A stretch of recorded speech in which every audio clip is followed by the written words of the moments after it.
¿Qué tal? Qué bueno que están con nosotros en el noticiero más veloz del planeta.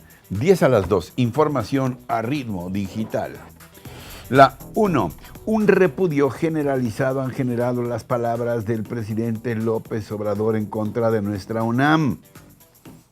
Hasta la UNAM se volvió individualista, defensora de estos proyectos neoliberales. Perdió su esencia de formación de cuadros, de profesionales para servir al pueblo. Las reacciones han sido unánimes. Prueba de ello es la coincidencia en sus notas principales en primera plana de dos de los periódicos más importantes del país.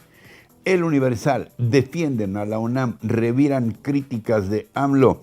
Además, investigadores y académicos consideran que en los señalamientos del presidente hay desconocimiento de la universidad y generan sospechas de intervencionismo.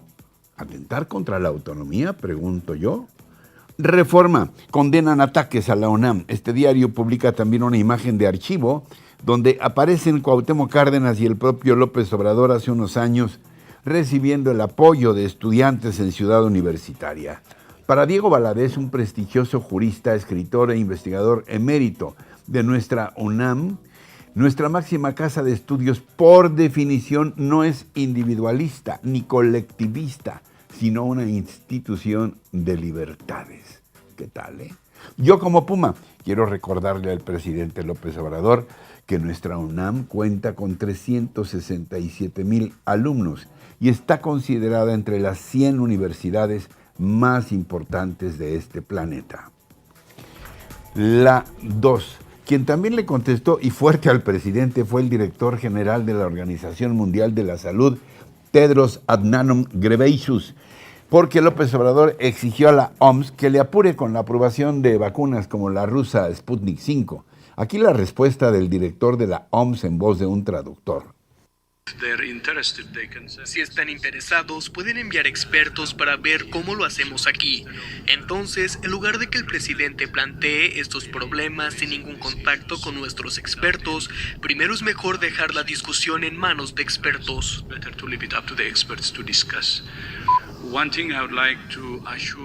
Una cosa me gustaría asegurarle a su excelencia, el presidente, es que usamos datos, evidencia y principios, nada más, y las recomendaciones finales provienen de expertos con las habilidades y experiencia adecuadas. La 3. Lo que no sabe el señor Adhanom es que el presidente de México tiene otros datos. Andrés Manuel López Obrador sostuvo nuevamente que no solamente la UNAM, sino todas las universidades, siempre agarra parejo, fueron sometidas durante los gobiernos anteriores neoliberales por el pensamiento conservador. En su conferencia de esta mañana, el jefe del Ejecutivo volvió a arremeter y lamentó que la UNAM se haya, ahora dijo, derechizado. Mire, yo respeto, ¿no?, las opiniones y también siempre digo lo que pienso. No solo la UNAM, todas las universidades fueron sometidas por el pensamiento neoliberal. Todas.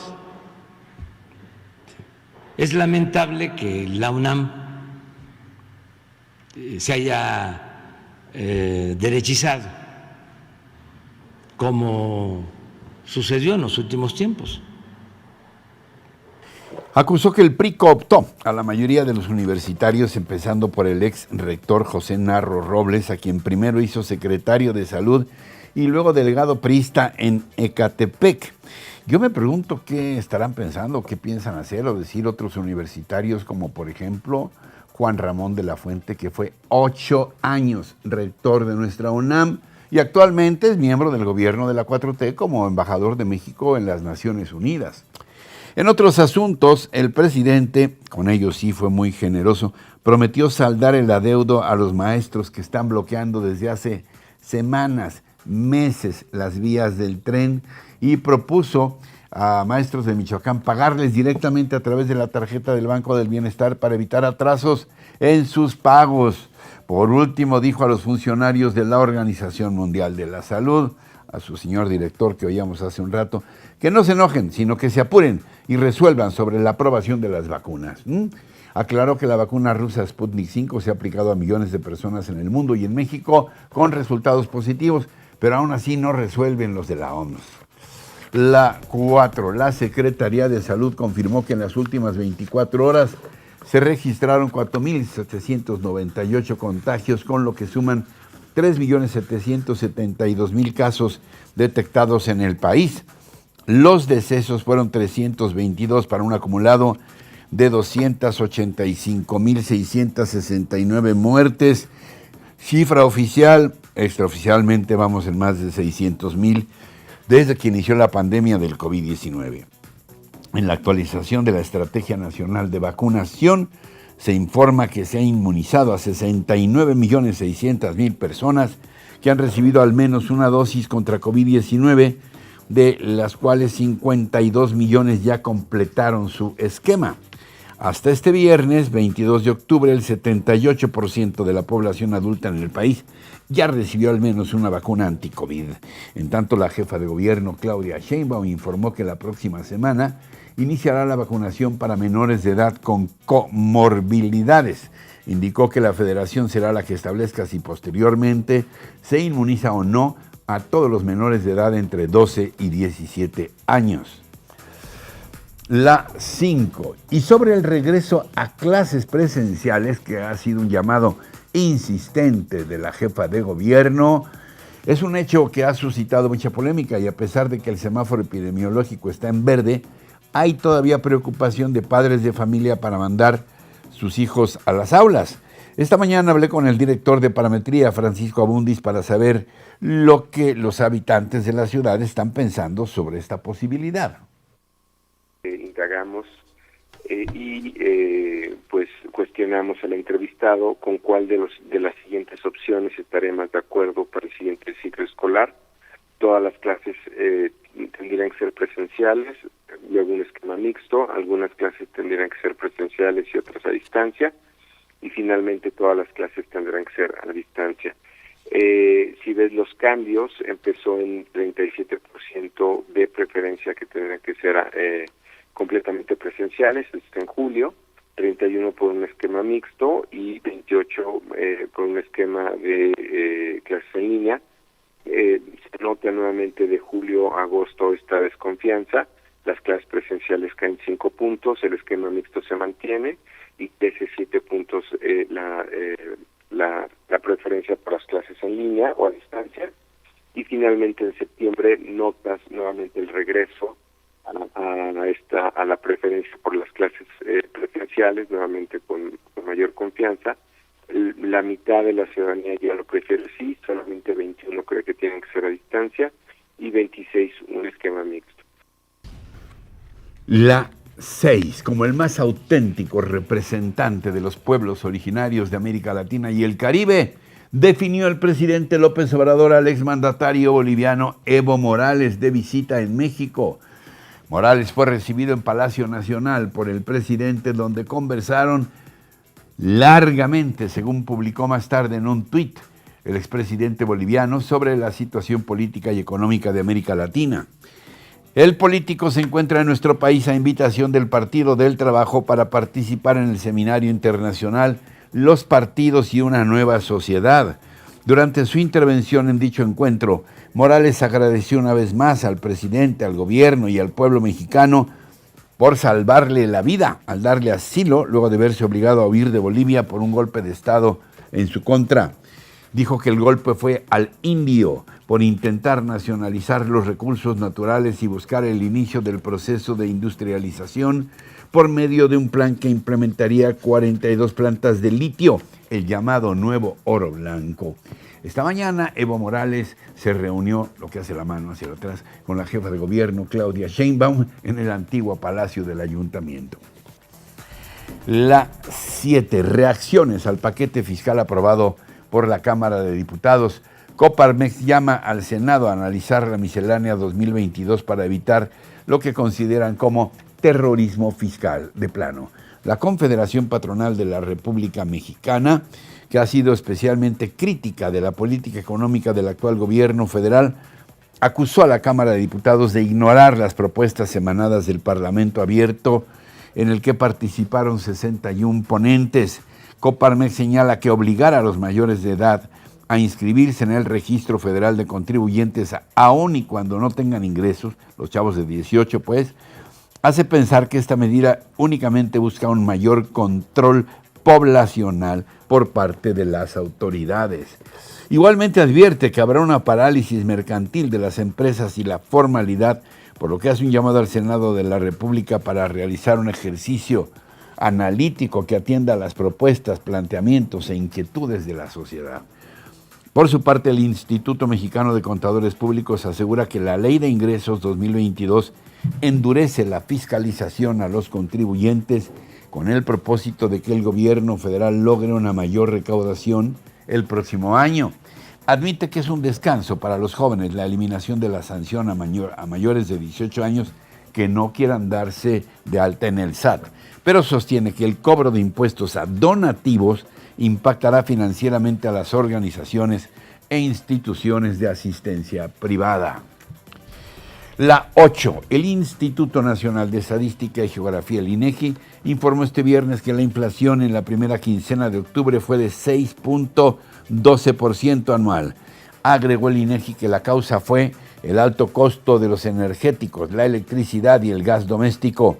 El Índice Nacional de Precios al Consumidor observó un aumento en la inflación quincenal de 0.54%, lo que constituye el segundo nivel más elevado en los últimos 10 años.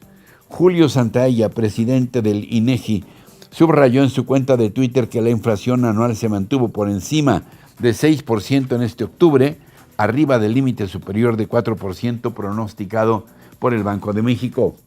Y esta mañana el presidente López Obrador solamente comentó que el aumento en la inflación es transitorio y que pronto habrá una disminución. La 9. Tragedia en Hollywood. El actor Alec Baldwin, protagonista de la película Rust, que se filma en escenarios de Nuevo México, un western, mató de manera accidental a la directora de fotografía de la cinta e hirió a su director durante la grabación de una escena en la que había un tiroteo con armas supuestamente de utilería. Lógico. Rust es un western, una película del oeste en la que, como muchas otras que se han hecho con esta temática, había disparos entre sus protagonistas. Sin embargo, algo sucedió con las armas, ya que todo indica que no eran balas de salva, como se acostumbra. Los detectives están ya investigando qué tipo de proyectil fue disparado durante la filmación en el rancho Bonanza Creek, un sitio muy conocido por los productores de este tipo de películas. Halyna Hutchins, la directora de fotografía, fue rápidamente trasladada en helicóptero a un hospital donde falleció a causa de los balazos, mientras que Joel Sousa, el director, fue llevado a otro centro hospitalario de donde ya fue dado de alta. Aquí imágenes de archivo de cuando anunciaron la película. Baldwin, reconocido actor de 63 años, protagonista de películas como Beetlejuice, Pearl Harbor y Misión Imposible, reaccionó ya a lo sucedido. Mi corazón está roto, publicó este viernes el actor en su cuenta de Twitter, quien aseguró estar en shock y sumamente triste por lo sucedido con Halyna Hutchins. Afirmó que está cooperando con la policía para tratar de esclarecer lo sucedido. Y es que pasa que él también es el productor de la película. Entonces, vamos a ver qué pasó, quién fue el idiota que confundió las balas.